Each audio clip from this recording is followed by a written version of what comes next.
see you!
Once upon a time, in a dark, whispering forest, Drasa was jolted awake by the distant roar of an approaching plane.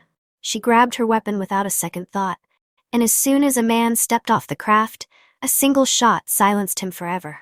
Meanwhile, far away from the commotion, Levi, a former Marine with a haunted past, stirred from a bad dream and decided to clear his head by spending some time at the beach. The next morning, his phone buzzed with a terse message ordering him to report to the Marine Corps base. At the base, Levi soon met Agent Bartholomew, a sharp, no-nonsense woman who'd heard all about his unmatched skills as a sniper and his lonesome life. She was there to offer him a job he couldn't easily refuse. Over in Lithuania, Drasa found herself at a cemetery on the anniversary of her mother's passing.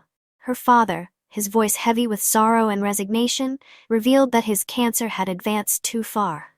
If he wasn't gone by Valentine's Day, he would end his own life, just to reunite with her mother.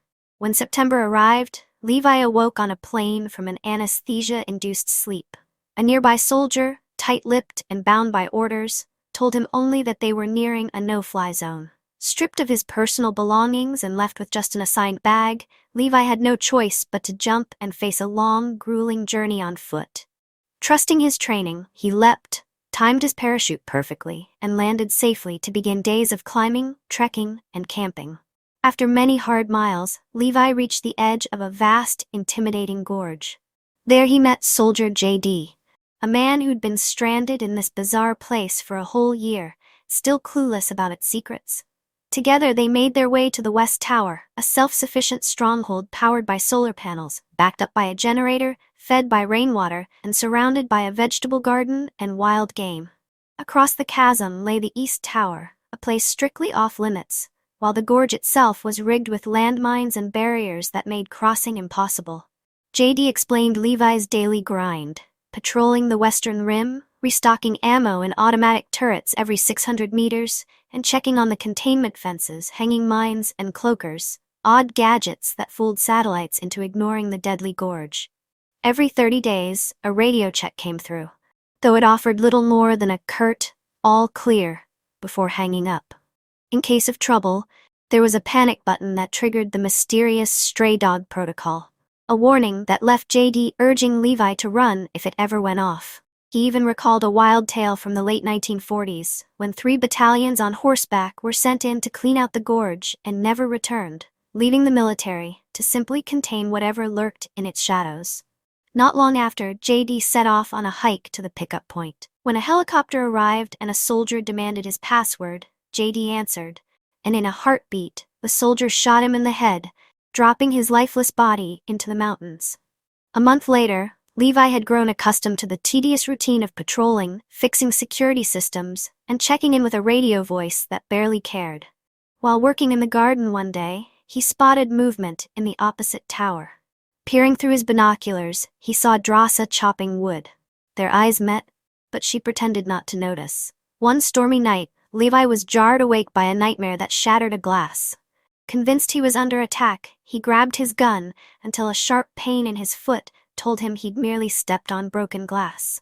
While cleaning his wound, he noticed Drasa still watching him from a distance.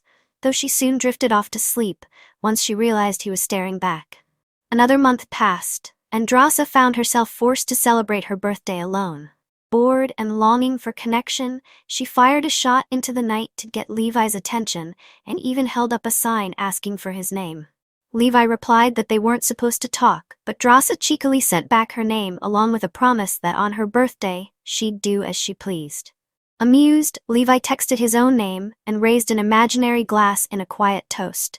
Before long, Drasa cranked up some music and danced wildly, inviting Levi to join. He admitted he was a terrible dancer but a brilliant sniper, prompting Drasa to shoot his water bottle as a playful rebuke. Quick as a flash, Levi returned fire by taking out her bottle, and in response, Drasa balanced another bottle on her head to keep the game going. Their laughter and banter were abruptly cut short when both noticed strange movements on the gorge wall. Peering down, Levi saw eerie creatures that looked like people made of wood scaling the sheer face of the gorge. Without missing a beat, he fired at one, sending it crashing onto a mine that exploded and took most of the climbers down.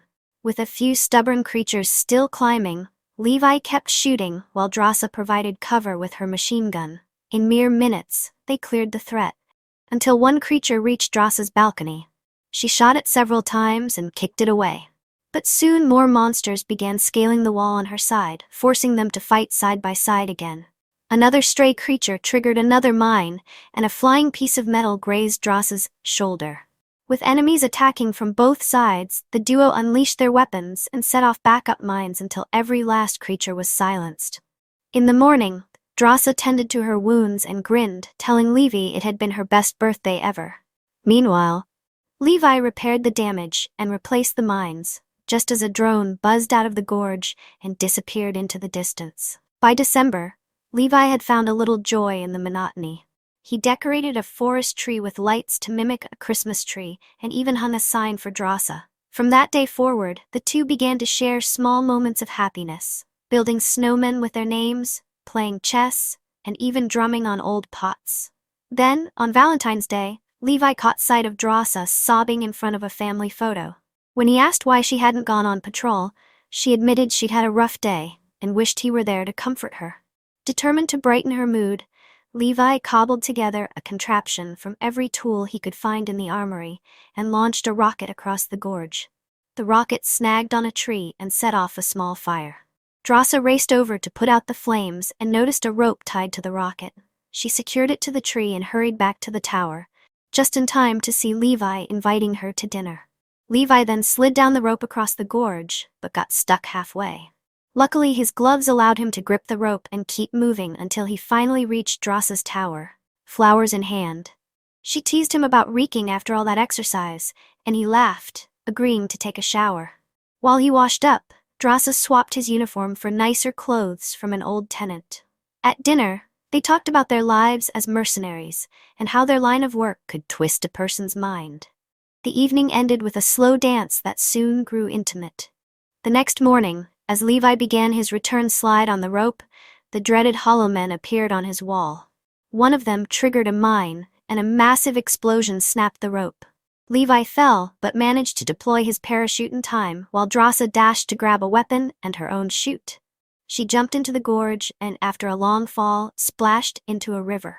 Her parachute caught on a rock, forcing her to cut it free. The river's strong current slammed her against a rock, and she lost her auto-ascender. Battling the rushing water, she clutched onto tree roots until she finally reached solid ground. At the same time, Levi lay unconscious, hanging from a tree, when a moving branch revealed itself as a monstrous limb. As the creature drew near, he stirred, firing his gun while untying the ropes. He tumbled into what looked like mud, only to realize it was the gaping mouth of another beast slowly closing in on him. Just then, Drasa's sharp shots rang out, driving the monster away. She quickly scraped the sticky substance off him with a knife, and together they made their way to the wall in search of the lost rope. Without warning, a piercing screech filled the air as two hollow men on horse-like creatures charged in. The riders swung their swords fiercely, and one even leaped off to attack Drasa. With cold precision, she stabbed the assailant in the neck and shot him in the face. The other managed to snatch Levi's gun with a whip, but Levi recovered his weapon and fired back, taking down both the rider and his beast in seconds. After the skirmish, Drasa discovered that the auto-ascender had fallen into the river, leaving them stranded against the high walls. With no other choice, she suggested they follow the river, hoping it would eventually lead them out. As Levi examined one of the fallen creatures, he noticed an old military uniform, a clue that the Hollow Men were the lost battalions from long ago. The pair pressed on through the forest, coming across hundreds of skeletons and an abandoned town where every building was swallowed by mutated plants and scars from past earthquakes. Hearing distant screeches, they ducked into an old church. Inside, skeletons sat in the pews, and the bitter smell of cyanide told them that some had chosen to end their own lives rather than live in this cursed place. Suddenly, a noise made Drasa look up to see a huge spider leaping at her.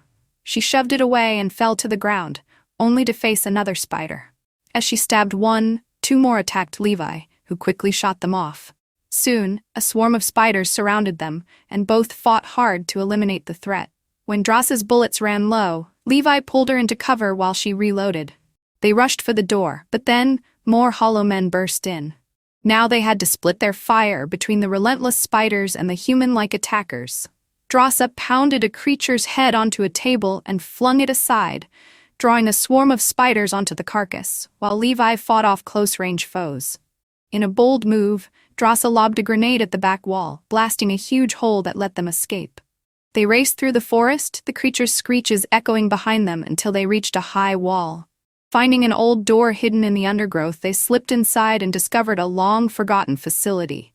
A military lab overtaken by wild, mutated plants. Among scattered skeletons and rusted equipment, Drasa managed to get a generator running, offering a glimmer of hope. Levi picks up an old tape and slides it into the projector. The screen flickers, revealing a scientist, looking exhausted. She states the year, 1946. This place, she explains, was built by a secret coalition of nations during the final years of World War II. Their mission? Biochemical warfare. But 6 days before this recording, an earthquake ripped through the area, causing a massive chemical leak. The scientists scrambled to contain it, but the toxin seeped into the land, mutating everything it touched, plants, animals, and soon, even them. The woman on screen pulls up her shirt, revealing twisted branches sprouting from her stomach. The only reason the outside world never got infected? The Gorge itself trapped the toxin inside. In another room, Levi and Drasa discover something odd. A computer from the late 2000s. Someone had returned long after the original disaster. Levi boots it up. The logo that appears? Dark Lake. A private paramilitary company, the same group that sent the drone they saw the other day. Dark Lake wasn't just studying the toxin, they were harvesting it, using it to build super soldiers. The towers, the guards, the secrecy, it was all part of the cover-up. Then Levi stumbles upon a classified file. Stray Dog Protocol. His stomach drops. It's a failsafe, a nuclear bomb set to wipe out the entire gorge if the toxin ever got out. Before they can process everything, they hear movement outside. Smoke grenade in hand, they push open the door and throw it. But before they can run, a whip lashes through the fog, snaring Drasa's ankle. The Hollow Man. Drasa is yanked off her feet, dragged through the forest. She struggles, slicing at the whip with her knife, but a sharp turn slams her against a tree. The knife tumbles from her grasp. She pulls her gun, fires, but the ride is too rough. Every shot misses. Levi tears after them, following the deep tracks in the dirt. They lead him straight to an abandoned facility, the one holding the nuclear bomb. Inside, the Hollow Man has Drasa suspended from the ceiling. He grips the branch lodged in her stomach and twists it, sending waves of pain through her. She grits her teeth, then swings her legs, kicking him hard. The ropes loosen. She tumbles to the floor, rolling just in time to dodge his sword. Scrambling, she grabs a jagged metal rod. The Hollow Man lunges, but she's ready. She slices through the snake emerging from his chest, its severed head hitting the floor with a sickening thud. Enraged, the Hollow Man attacks relentlessly. Drasa blocks with scattered bones, grabs a burning log from a nearby fire, and swings. Flames engulf him just as Levi bursts in, gun raised. A single shot to the head, and the Hollow Man collapses. Levi checks the body, recognizing the name stitched into the uniform. He was one of the first guards stationed at Levi's tower. Taking the creature's sword, Levi and Drasa move out. But the path ahead is worse. The place where the initial leak occurred is now a writhing pit of half-formed creatures, stuck in the gelatinous goo. As they cross a bridge, twisted faces rise from the muck, gasping for air. Drasa steps on something soft. A root? No, a hand. It grabs her ankle. She jerks away, but the others start waking up. Levi slashes wildly, severing limbs, clearing a path. But then a tendril of goo lashes out, yanking him down. Drasa pulls a grenade, tosses it behind them. The explosion ignites the entire pit, flames racing through the sludge. They sprint for the stairs, barely making it out before the fire consumes everything. Later, they find a garage filled with military jeeps. One still works. They fix up the engine and take off, driving for hours until they reach the broken rope bridge. Levi secures the rope to the jeep while Drasa covers him, firing at the hollow men crawling from the shadows. Out of bullets, they swap positions. The jeep starts ascending, pulling them up the cliffside, but the hollow men don't stop. They climb after them. Levi swings the sword, slashing them down. Drasa digs through the toolbox, finds an axe, and joins the fight. One creature lands on the windshield. She swings, shattering glass and sending it tumbling. Then, disaster. A hollow man tackles Levi. He grabs onto the jeep's edge, dangling over the abyss. Thinking fast, he stabs the gas tank before pulling himself up. Drasa hands him a flare. He lights it, drops it onto the leaking fuel. The explosion rips through the creatures, but the jeep erupts in flames. Levi crashes into the wall, breaking his leg. Drasa hauls him up. Near the top now, they cut the rope. The jeep plummets, crushing the last of the hollow men. Back at Drasa's tower, they treat their wounds and agree, 5 days apart, just in case they're infected. But they're done with this place. They're getting out. Levi kisses her, tells her he loves her. Then, using a grappling gun, he launches himself back to his own tower. The next day, routine check-in. Levi answers the radio, but instead of the usual guard, it's Bartholomew, the woman in charge. She knows the lab computer was turned on. Levi plays dumb, but Bartholomew isn't buying it. She assumes Drasa was the one who broke protocol and orders Levi to kill her. He pretends to accept, but Bartholomew isn't finished. The computer had a camera. She saw both of them down there. As soon as the call ends, she gives the order, send a team into the gorge. The next morning, Levi and Drasa prepare. They set up mines, planning their escape. Drasa leaves a message in the dirt. I love you back. Then, the sound of rotor blades. A helicopter appears. They sprint into the forest. Soldiers arrive, finding the towers empty. Drones are deployed. The chase begins. Gunfire rains down. Levi and Drasa fire back, taking out drones, but not without injury. They reach high ground, take sniper positions, and start picking off cloaked soldiers. The mines do the rest, setting off a chain reaction that exposes the gorge. That's all it takes. The stray dog protocol activates. Bartholomew and her team scramble for the helicopter, but it's too late. The nuclear bomb detonates. The shockwave slams into them, sending the chopper spinning. It crashes, killing everyone on board. Levi isn't safe either. He's thrown off a cliff, disappearing into a river below. Drasa barely escapes, hiding in a cave. She waits. A day, a week, a month, nothing. Eventually she gives up. She runs. Somewhere in France, she works as a waitress. One day a familiar figure sits at a table. She freezes. Levi grins, battered but alive. He tells her it took time to recover, but he never stopped looking for her. She doesn't wait for more words. She kisses him. The screen fades to black. The movie ends.